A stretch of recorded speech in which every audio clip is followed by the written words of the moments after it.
Santiago capítulo 5, versículos del 7 al 12.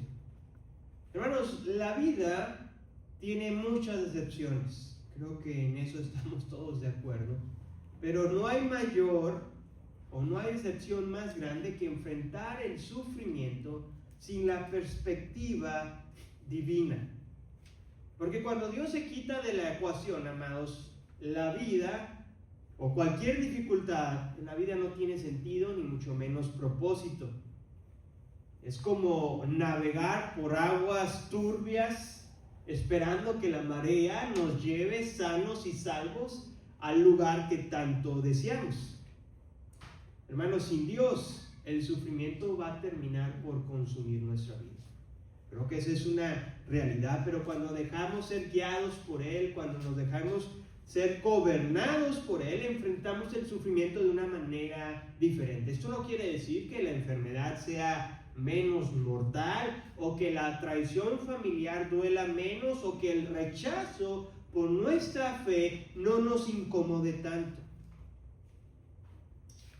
Más bien es de que confiamos plenamente en el Señor, de que cuando Él venga por segunda vez, cualquier dolor o experiencia que haya causado sufrimiento en nuestro corazón será consolado cuando Él venga por segunda vez. ¿Qué les parece si oramos a nuestro Dios? Señor, venimos delante de ti, Padre, pidiéndote, Señor, que seas tú quien hables a través de tu siervo, Padre, que, Señor, a pesar de que quizás aún no estoy recuperado 100% de mi voz, que en ningún momento, Señor, esto sea un impedimento para que tu palabra pueda llegar al corazón de las personas, Señor, que están escuchando. Igualmente, Señor, yo te ruego que tú quites cualquier distracción que pueda robar nuestra atención de la bendición, Señor, de tu palabra. Mi Dios, que tu nombre sea glorificado no solamente a través de la exposición de tu palabra, sino también a través de la atención que le estemos poniendo durante el mensaje. En el nombre de Jesús oramos. Amén, Señor, y amén. Les voy a pedir, si su cuerpo se lo permite, que se pongan de pie junto con un servidor para honrar las Escrituras y que tengan ahí listas sus Biblias, Santiago capítulo 5, versículos del 7 al 12, y un servidor lee desde la versión de la Nueva Biblia de las Américas. La palabra de Dios dice así: por tanto, hermanos, sean pacientes hasta la venida del Señor. Miren cómo el labrador espera el fruto precioso de la tierra, siendo paciente en ello hasta que recibe la lluvia temprana y la tardía. Sean también ustedes pacientes, fortalezcan sus corazones, porque la venida del Señor está cerca. Hermanos, no se quejen unos contra otros para que no sean juzgados. Ya el juez está a las puertas. Hermanos, tomen como ejemplo de paciencia y aflicción a los profetas que hablaron en el nombre del Señor. Versículo 11. Miren que tenemos por bienaventurados a los que sufrieron. ¿Han oído de la paciencia de Job? ¿Ya han visto el resultado del proceder del Señor? Que el Señor es muy compasivo y misericordioso. Y sobre todo, hermanos míos, no juren ni por el cielo ni por la tierra, ni con ningún otro juramento. Antes bien, sea el sí de ustedes sí y su no, no, para que no caigan bajo juicio. Pueden tomar sus asientos, amados. Hermanos, en los primeros 6 versículos del capítulo 5 estuvimos de alguna u otra manera recordando que Santiago había utilizado un tono fuerte de exhortación y que incluso de indignación por los diferentes abusos que los ricos estaban teniendo sobre las personas de bajos recursos. Pero es a partir de aquí del versículo 7, si es que lo lograse llegar a notar, de que el tono compasivo y pastoral de Santiago se vuelve a notar o vuelve a percibirse, sobre todo cuando dice la frase: por tanto, hermanos, sean pacientes hasta la venida del Señor. Con esta frase del versículo 7, el lector, al menos del siglo moderno, sabemos de que ahora la audiencia ha cambiado. Y esta audiencia son los creyentes que estaban sufriendo a causa, ¿se acuerdan de quién? De los ricos opresores. Habían sufrido también discriminación por sus bajos recursos. Sufrían también porque no se les pagaba en el momento que se les había acordado. Enfrentaban juicios injustos, como vimos el domingo pasado, y esto la palabra o la escritura no lo menciona, pero yo lo quiero traer a colación. Como cualquier otra persona, seguramente también se enfermaban, como un servidor, y probablemente también habían experimentado la muerte de un ser amado como cualquiera de nosotros. Así que, hermanos, una vez que les acabo de explicar por las cosas que estos hombres y mujeres estaban pasando, quiero que tú y yo nos podamos imaginar el peso emocional o el ánimo en lo que estos creyentes se encontraban. Y quizás algunos de los que están aquí podrán decir: pastor, yo no me lo imagino porque yo mismo lo estoy viviendo. Yo he experimentado el rechazo de mi familia, o he tenido esos encuentros desagradables cuando hablamos de mi fe, cuando me dicen: otra vez vas a ir a la iglesia, o ay, leyendo la Biblia, pero acuérdate cómo te comportaste ayer. O quizás en tu trabajo sientes que te están explotando y no te están pagando lo que te deberían de pagar. O tal vez algunos de los que hemos estado viviendo en este país hemos tenido la desafortunada ocasión de ser discriminados por nuestra apariencia o por nuestro estatus migratorio. Hermanos, si somos sinceros, a veces la vida se vuelve tan estresante que hay ocasiones donde somos incapaces de cargar una carga más. Es por eso que Santiago hoy con ternura, amado hermano, si eres tú el que estás pasando por estas situaciones o por algunas de las que mencioné o no mencioné, el escritor se dirige a ti, diciéndote tiernamente: sé paciente hasta la venida del Señor. Hermanos, cuando el sufrimiento se ve bajo la óptica de Dios, la esperanza de ser consolado se fortalece. Y se fortalece por dos motivos. La primera, porque tú y yo somos recordados de que toda prueba, hermano, todo dolor en nuestra vida tiene un propósito eterno. Ustedes recordarán no en la primera carta, más bien en Santiago, en los primeros capítulos, en el primer capítulo de Santiago, nos dijo lo siguiente, dice así: tengan por sumo gozo, hermanos míos, cuando se hallen en diversas pruebas, sabiendo que la prueba de su fe produce paciencia, y que la paciencia tenga su perfecto resultado, para que sean perfectos y completos, sin que nada les falte. Amado hermano, todo lo que te pasa en tu vida, sea bueno e incluso sea malo, tiene un propósito en los planes de redención de nuestro Dios en tu vida. La segunda cosa que debemos de recordar es de que somos fortalecidos porque toda aflicción, amado hermano, todo dolor, toda enfermedad, todo problema familiar por el que estés caminando o toda situación estresante en tu trabajo, te tengo una buena noticia: tiene un final. Y eso lo vemos en el versículo 7. Por tanto, hermanos, sean pacientes hasta la venida del Señor. Hay un dicho, no sé si sea mexicano, ¿no? Pero que mi papá decía muy frecuentemente, decía que no hay enfermedad que dure 100 años, ni cuerpo que lo aguante. Hermanos, de esa misma manera, hermanos, podemos ser fortalecidos, porque al final cualquier problema en el cual estemos atravesando llegará a su fin, ya sea que el Señor venga primero o que Él nos llame a su presencia. Por lo tanto, Santiago nos dice: sean pacientes hasta la venida del Señor. Hermanos, la palabra paciencia es una de esas palabras que hoy en día ha perdido su significado. Porque cuando escuchamos que esa persona es paciente, usualmente nos imaginamos a una persona que está sentada, quizás viendo el televisor o no haciendo absolutamente nada, y eso es ser ¿qué? paciente. Pero amados, cuando la Escritura habla acerca de la paciencia, es otra cosa totalmente diferente. Es una persona que persevera. De hecho, la palabra paciencia también significa perseverancia. Y la Escritura muestra a un individuo que se mantiene firme a medida que avanza su peregrinaje. Eso es la palabra paciencia. Por eso el sufrimiento bíblico contrasta mucho con el resto del mundo. Porque mientras que algunos piensan que recibimos consuelo, o que el consuelo se basa en la ausencia del sufrimiento, nosotros creemos, amados hermanos, que el sufrimiento tiene un propósito eterno.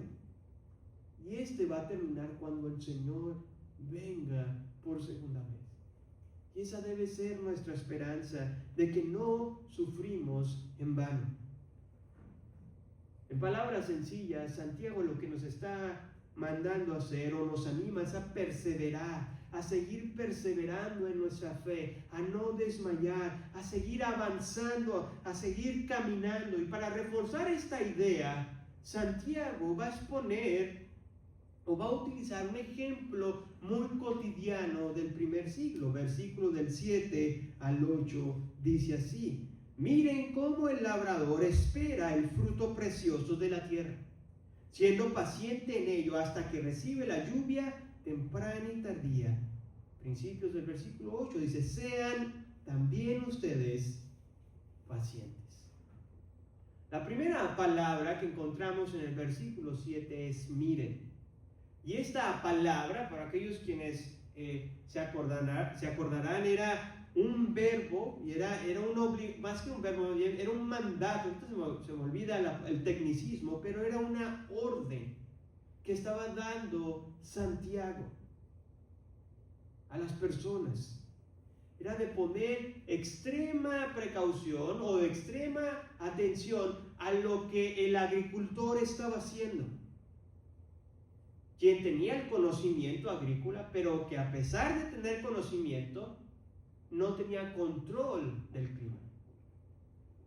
Pero no por eso impedía que este labrador hiciera su trabajo. ¿Y cuál era? Cultivar la tierra, seguramente remover la tierra, poner la semilla en la tierra, estar al pendiente de ella y esperar pacientemente a que Dios mandara la lluvia, la temprana y la tardía, porque la lluvia haría germinar finalmente el fruto que con tanto esfuerzo este labrador había puesto empeño. Y esto es lo que Santiago quería que los lectores y que tú y yo aprendiéramos del labrador.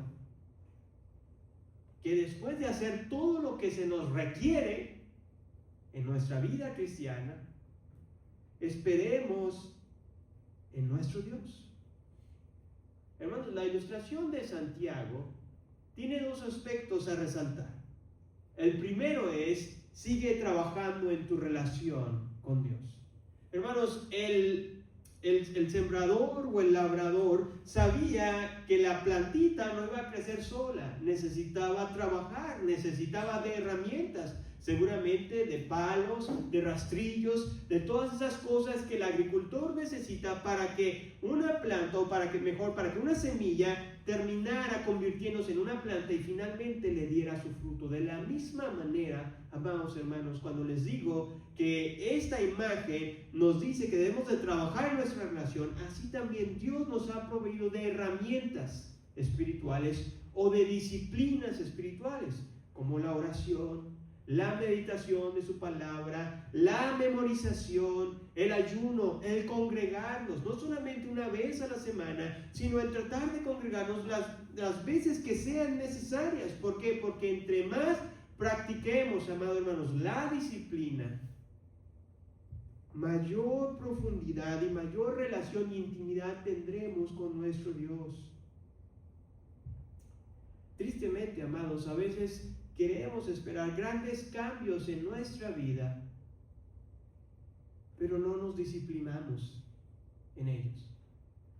No nos disciplinamos en las cosas de Dios. Queremos que Dios cambie nuestro carácter, queremos que Dios quite de nosotros esa ansiedad, pero no estamos practicando el meditar en su palabra, el memorizar su palabra, el congregarme con los demás. El siguiente aspecto que podemos aprender de esta ilustración es de que no nos debemos desanimar ante los desafíos. Amados, el labrador, seguramente el agricultor, quien a eso se dedicaba, sabía que en ocasiones la tierra no iba a cooperar mucho. En otras palabras, que iba a tocar una tierra donde seguramente había más piedras que tierra blanda, de tal manera que tenían que ponerle más empeño. Sin embargo, eso no lo desanimaba, sino que tenía que continuar trabajando. De la misma manera, amados hermanos, en nuestra vida va a venir enfermedades, van a venir diferentes crisis, traiciones, pero ninguno de estos desafíos deben de desanimarnos a seguir caminando en las cosas de Dios, ni mucho menos nos deben de hacer de desconfiar del cuidado que Dios tiene hacia nosotros.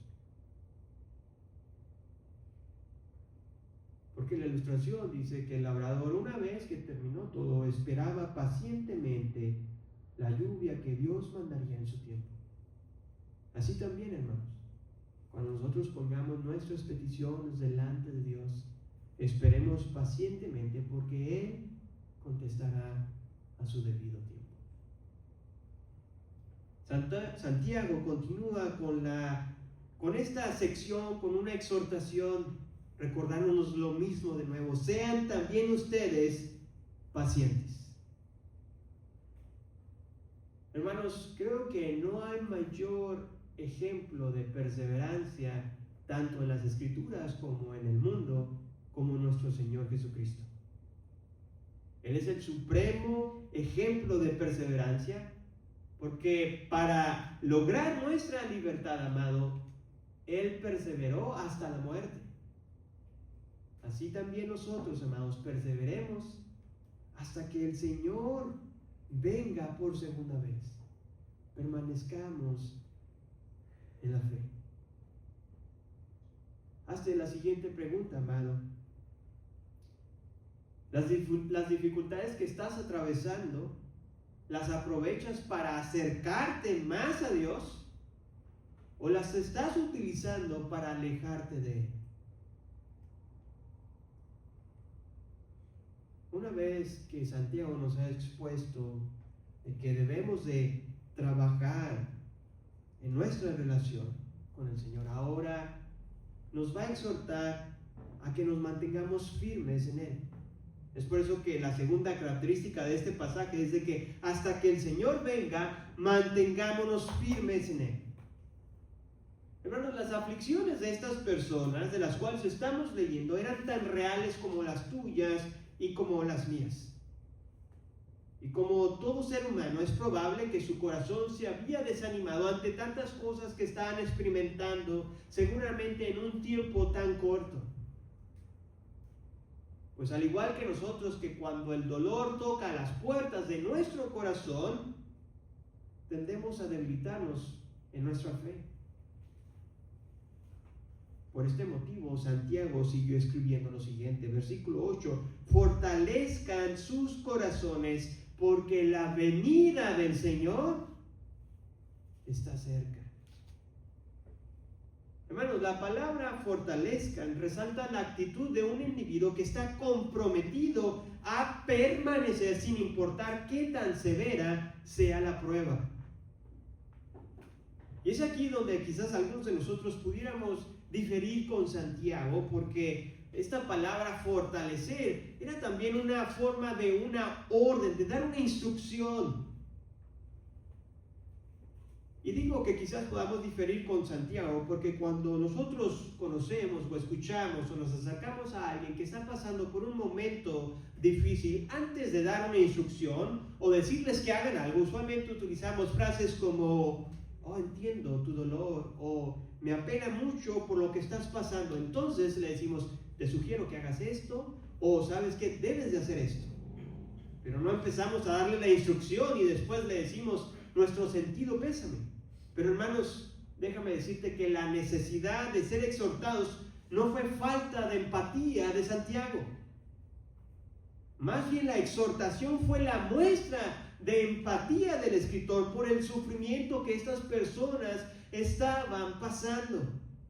Porque cuando la adversidad, amado, llega a nuestras vidas, tendemos a olvidar la fidelidad de Dios. Tendemos a olvidar las promesas de nuestro Dios.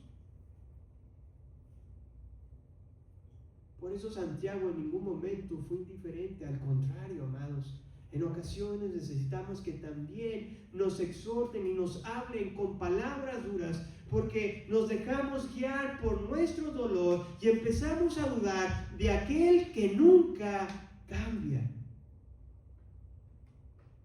Por otro lado, este mandamiento del Señor de fortalezcan sus corazones también debe de verse como algo colectivo, como algo grupal, no solamente algo individual, sino también como iglesia.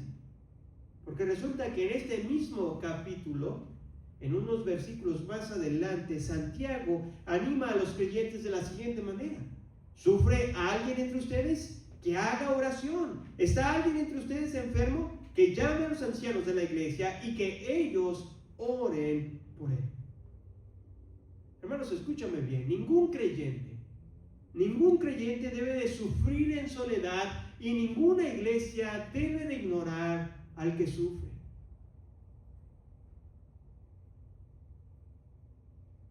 Permíteme decirte cómo luce el fortalecernos el corazón los unos a los otros.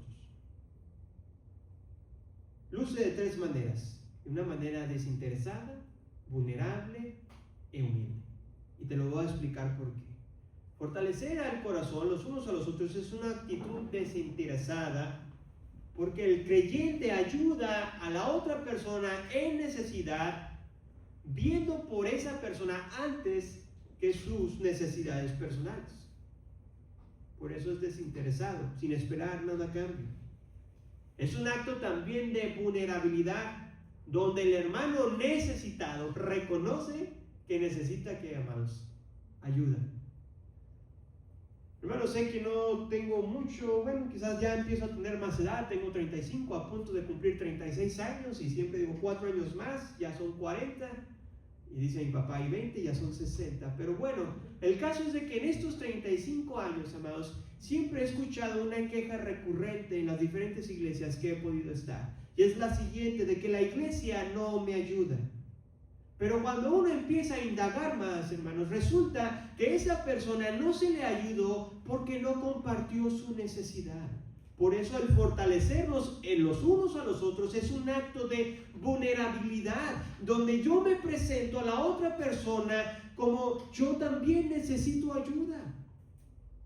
A veces somos muy propensos a ayudar, y qué bueno, hermanos, pero también tenemos que reconocer que yo también necesito que me ayuden. Y que no hay problema en reconocer que necesitamos la ayuda de los demás. Hermanos, el fortalecernos los unos a los otros es un acto también de humildad. Y es humildad, hermanos, porque ayudamos a los demás no viéndolos como menos. De que, sí, lo voy a ayudar. No, lo ayudamos porque sabemos también que al día de mañana, amados, yo también puedo estar en esa misma situación y necesito también ser animado. Santiago nos explica el propósito del por qué debemos de fortalecer nuestro corazón. Y la razón, amados, es porque la venida del Señor está cerca. El Señor realmente está cerca, hermanos, y cada vez es un día menos. Y el saber que nuestro Salvador y Señor cada vez está más cerca debe de animarnos a permanecer fieles mientras caminamos en la aflicción.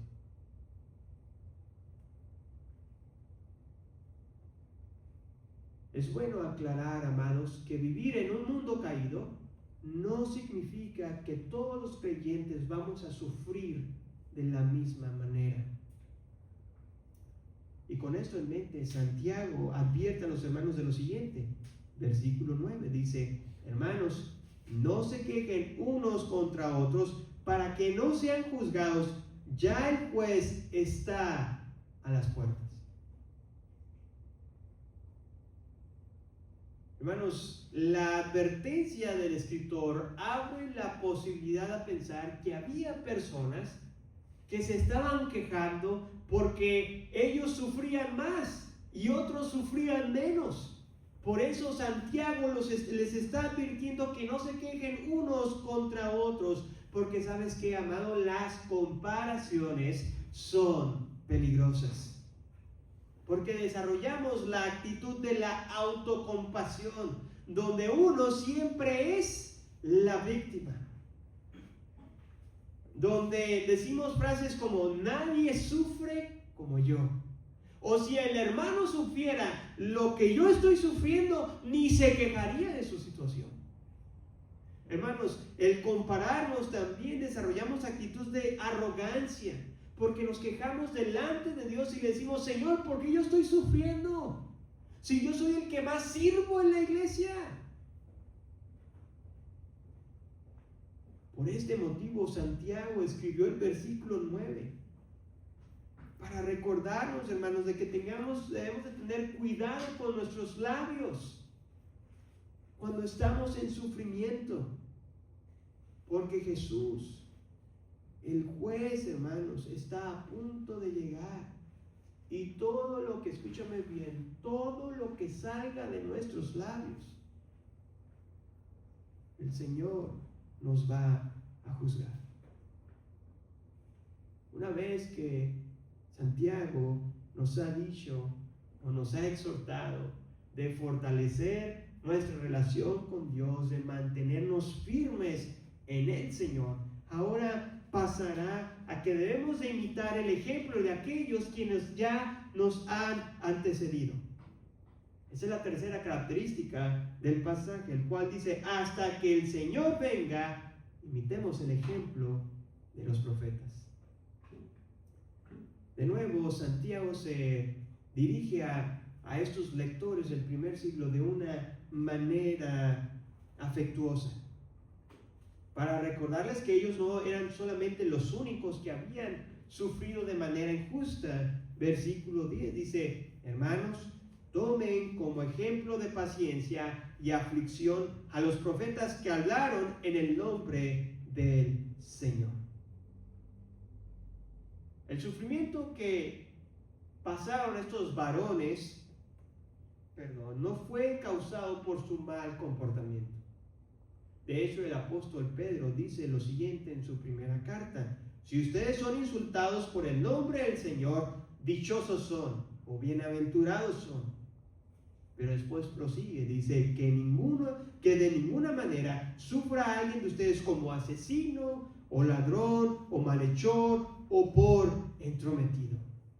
En otras palabras, hermanos, si estamos sufriendo por nuestras malas decisiones, bien merecido, lo tenemos. Y si esa es tu situación, amado hermano, déjame decirte con mucho amor: busca el perdón de Dios, arrepiéntete de tu pecado, porque lo que estás pasando justamente lo tienes, pero arrepiéntete delante de nuestro Dios, y que el Señor en su misericordia te consuele y halles consuelo delante de Él. Así que Santiago aquí se estaba refiriendo de hombres que habían sufrido por una causa justa. ¿Y cuál fue esa causa? De que habían hablado de parte de Dios, habían hablado la verdad de Dios.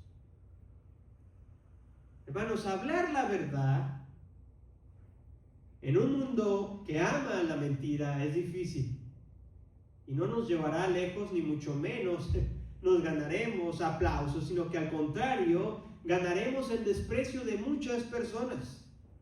Moisés hablaba lo que Dios le decía y el pueblo se quejaba. El profeta Elías habló en contra de Acab y de la reina Jezabel por el pecado de la idolatría. ¿Y qué pasó? Estos dos buscaban matarle. Jeremías predicaba acerca del arrepentimiento y el pueblo lo rechazaba. Jesús denunció la hipocresía de los religiosos y estos planeaban matarle. Pero a pesar, amado hermano, de todas estas aflicciones que estos varones pasaron en este mundo, estos hombres de Dios permanecieron, perseveraron y no cedieron ante la presión del mundo. Muy a menudo, hermanos, en las iglesias evangélicas escuchamos la siguiente pregunta: ¿quién quiere ser un hombre o una mujer de Dios? Y de repente la multitud o la gente dice: amén, gloria a Dios, yo quiero ser un hombre o una mujer de Dios. Hermanos, pero la realidad es de que muchos de ellos no miden el costo. No entienden que ser un seguidor de Jesús es mucho más que venir simplemente a la iglesia o cantar o enseñar o incluso predicar. Hermanos, seguir a Jesús es una entrega continua. No solamente del domingo y ya me siento bien, sino, hermanos, de domingo a domingo, las 24 horas del día, los 365 días del año. Es perseverar, hermanos, en nuestra comunión con Dios, sin importar que el mundo nos dé la espalda.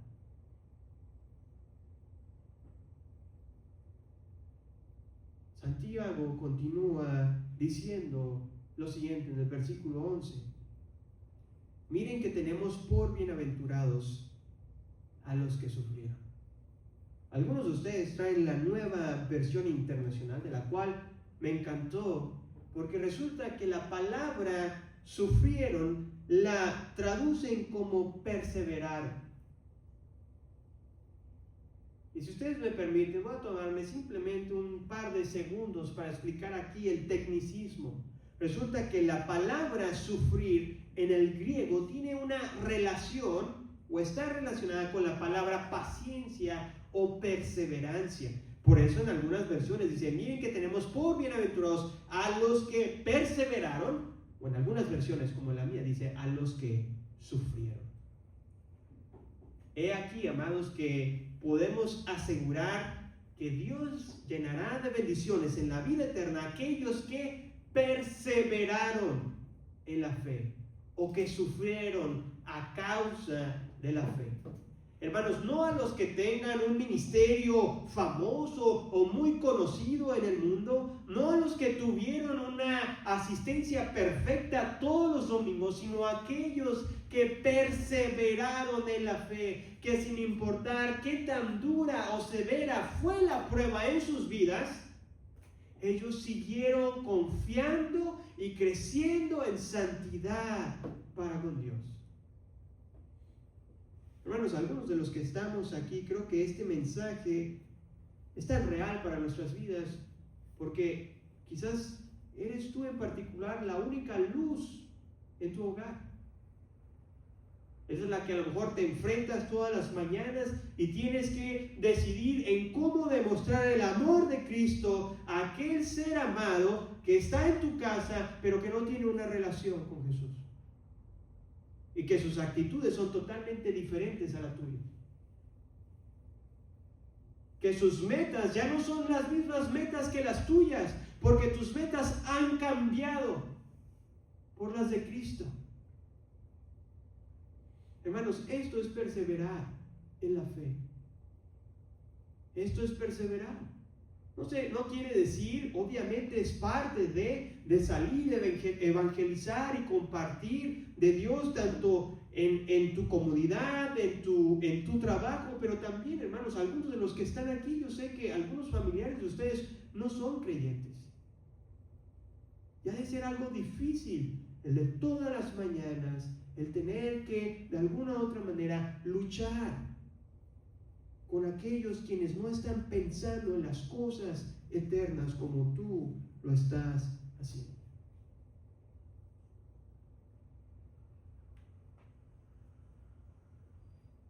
El resto del versículo 11 dice así: ¿han oído de la paciencia de Job?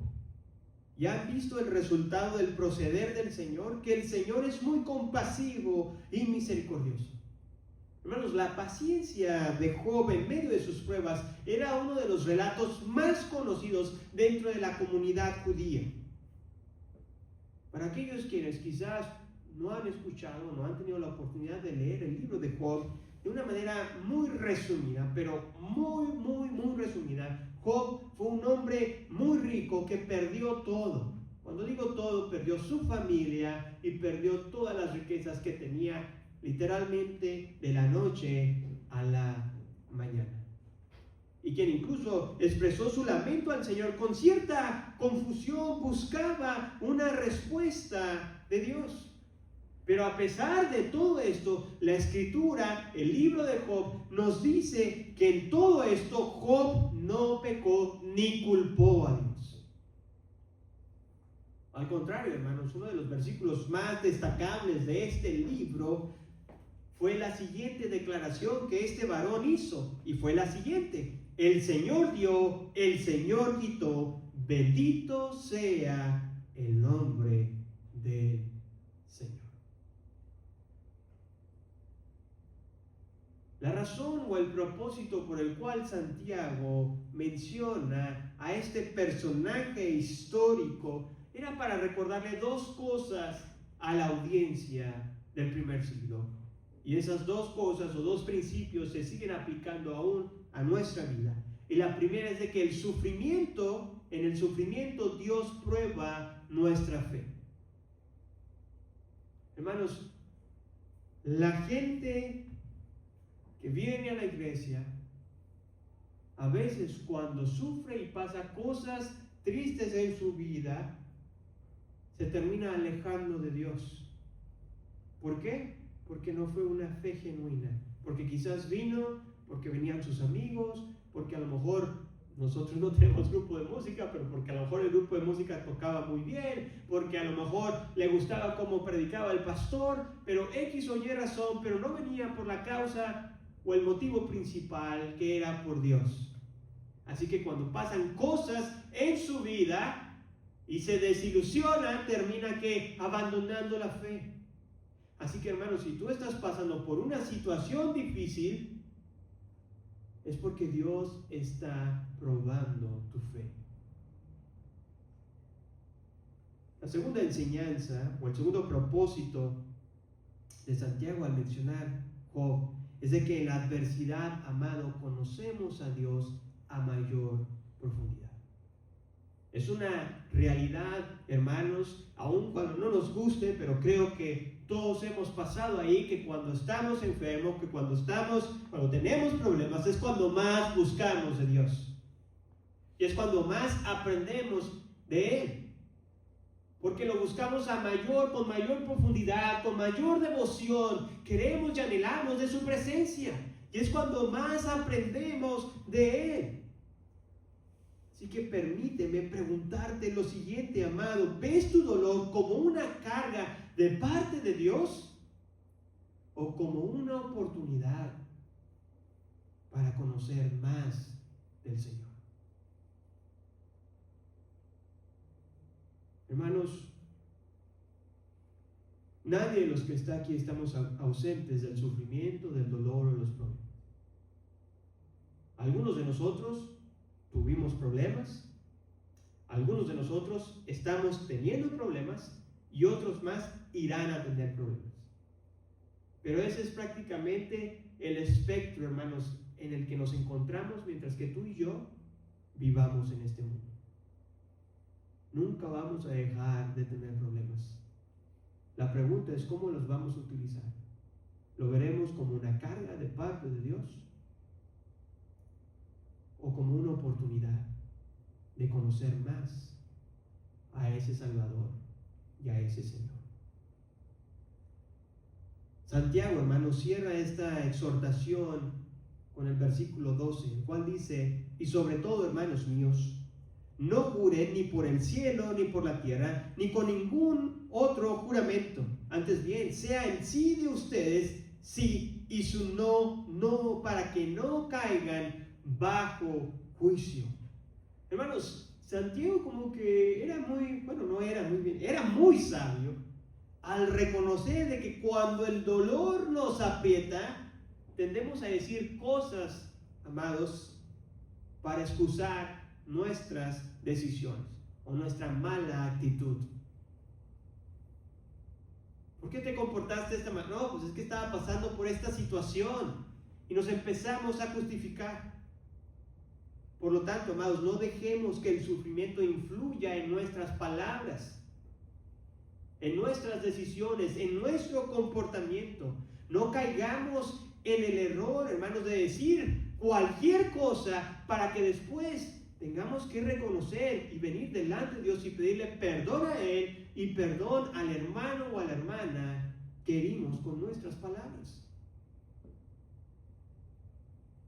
Hermanos, hay mayor sabiduría en reconocer que no sabes del por qué Dios te está permitiendo pasar por esas situaciones, que tratar de explicarle a una persona el por qué Dios está actuando así.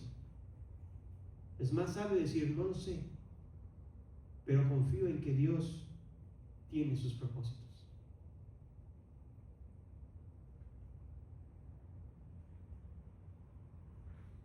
Permíteme terminar con la siguiente reflexión, amado. Cuando aprendemos a ver el sufrimiento desde la perspectiva divina, descansamos en que todo tiene un propósito. Aún la enfermedad más mortal, la traición más dolorosa o la persecución injusta por nuestra fe tienen un propósito eterno. Por tanto, ya sea que estés en una prueba o vayas a enfrentar una prueba, persevera en la fe, porque el Señor viene pronto y toda lágrima y todo dolor serán consolados por aquellos que permanecieron en los caminos de Dios. Oremos a nuestro Dios.